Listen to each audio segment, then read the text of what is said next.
నమస్తే. నమ్మలేకపోయాను. కాసేపు ఆశ్చర్యానికి కూడా గురయ్యాను. అల్లు అర్జున్ని అరెస్ట్ చేశారని ఎవరో వచ్చి నా మిత్రుడు చెప్పాడు. అది వాస్తవమైనది, సరిగా చూసుకోమన్నాను. తర్వాత టీవీలు ఆన్ చేస్తే అన్ని టీవీల్లోనూ అల్లు అర్జున్ అరెస్ట్, ఆయన ఉస్మానియా ఆసుపత్రికి తరలింపు, కాసేపట్లో నాంపల్లి కోర్టులో హాజరు, రిమాండ్కు వెళ్లే విధంగా కేసు పగడ్బందీగా పెట్టినట్టుగా అర్థమవుతా ఉంది. ఏమిటి అన్యాయం నాకు అర్థం కాదు. అల్లు అర్జున్ అంతర్జాతీయ ఖ్యాతిని గడించినటువంటి వ్యక్తి. పుష్ప 1, పుష్ప 2తో తెలుగువారికి గొప్ప పేరు ప్రపంచవ్యాపితంగా తీసుకొచ్చాడనేటువంటి భావనతో అందరు తెలుగు వాళ్ళు ఉన్నారు. జరిగిన తప్పేంటి? సంధ్యా థియేటర్లో ఆ రోజు సినిమా చూడటానికి ఎప్పటిలాగానే, అంటే తన సినిమా రిలీజ్ అయినప్పుడు కుటుంబంతో సంధ్యా థియేటర్కి వెళ్ళే ఆనవాయితీ ఉన్నటువంటి హీరో అల్లు అర్జున్ ఆ రోజు సినిమాకి వెళ్ళాడు. దురదృష్టవశాత్తు తొక్కిసలాట్లో చనిపోయారు. నిజంగా దానికి అల్లు అర్జున్ బాధ్యత వహించాలా? ప్రభుత్వం బాధ్యత వహించాలా?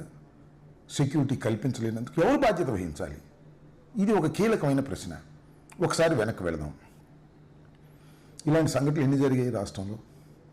ఆంధ్రప్రదేశ్లో ఎన్ని జరిగాయి? చంద్రబాబు నాయుడు గారి ఎన్నికలకు ముందు సభలు పెట్టిన చోట తొక్కిసలాట్లో చనిపోయారు. గుంటూరులో సంక్రాంతికి సంబంధించి సంక్రాంతి కానుక అని ఉయ్యూరు శ్రీనివాస్ అనే ఆయన ఒక ట్రస్ట్ పెట్టి అందరికీ చీరలు ఇస్తామని ప్రకటించారు. కొన్ని వేల మంది చీరలు తీసుకోవడానికి వచ్చారు. చంద్రబాబు నాయుడు గారు 2 చీరలు పంచి వెళ్ళిపోయాడు. తర్వాత తొక్కిసలాట్లో 3-4 చనిపోయారు. అలాగే దానిపై నెల్లూరు దగ్గర కూడా ఇలాగే ఒక చోట చనిపోయారు. అక్కడ దాకా ఎందుకు? పుష్కరాల్లో చంద్రబాబు నాయుడు గారు ముఖ్యమంత్రిగా ఉన్నప్పుడు 2015 పుష్కరాల్లో, గోదావరి పుష్కరాల్లో సుమారుగా 29 మంది పైచిలకు చనిపోయారు. ఎవరు దీనికి బాధ్యులు? చంద్రబాబు నాయుడు గారు వహించాలా? లేదు. ఘరానా మొగుడు సినిమా సూపర్ హిట్ అయింది. ఆ శతదినోత్సవానికి అనుకుంటా సాక్షాత్తు చిరంజీవి గారు గుంటూరు వచ్చారు, బ్రహ్మానందరెడ్డి స్టేడియంలో. అప్పుడు తొక్కిసలాటకు గురై చనిపోయారు. దానికి ఎవరు బాధ్యత వహించాలి? ఇప్పుడైనా ఒక విఐపి కానీ, ఒక ప్రఖ్యాతి చెందినటువంటి వ్యక్తి కానీ వస్తున్నప్పుడు సెక్యూరిటీ కల్పించవలసినటువంటి బాధ్యత ఆ ప్రభుత్వాల మీద ఉంటుంది. అంతే తప్ప అతని మీద ఉండదే. నాకు ఆశ్చర్యం ఇదంతా కూడా. పుష్ప హీరోని ఇవాళ అరెస్ట్ చేసి టీవీలన్నీ అదే వార్తలు. ఎందుకు అరెస్ట్ చేశారు? అసలు ఎందుకు అరెస్ట్ చేశారు? ఇవి చాలా లోతైన ప్రశ్నలు.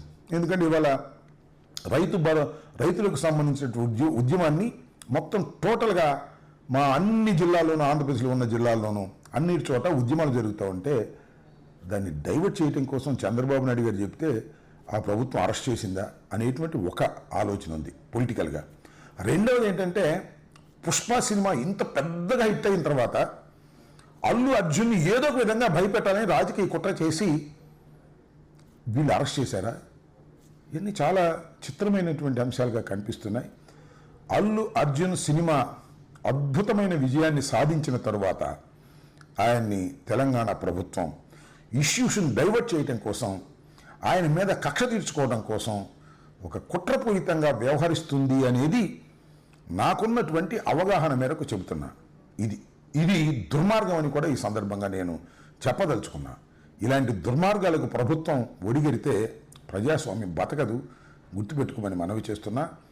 సరే, ఓకే, అరెస్ట్ చేశారు, రిమాండ్ రాకుండా జైల్లో పెడతారు, ఏం సాధిస్తారంటున్నా నేను.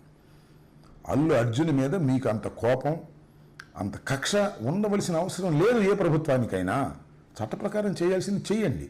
కానీ ఇది కావాలని ఒక కుట్రపూరితంగా జరుగుతుంది. దీని వెనుకాల ఎవరి హస్తాలు ఉన్నాయో సులువుగా అన్నీ బయటకు వస్తాయని కూడా ఈ సందర్భంగా చెబుతూ, అల్లు అర్జున్కి భగవంతుడు ధైర్యాన్ని ఇవ్వాలని, ఖచ్చితంగా ఇలాంటి కుట్రపూరితమైన విషయాలను తట్టుకునేటువంటి శక్తి అతనికి భగవంతుడు ఇవ్వాలని మరొకసారి కోరుకుంటూ, ఇది అన్యాయమని తీవ్రంగా ఖండిస్తున్నాను. ధన్యవాదాలు. Stay aware, stay bold, like, subscribe, and follow at Ambati Rambabu Official for truth and clarity in today's politics.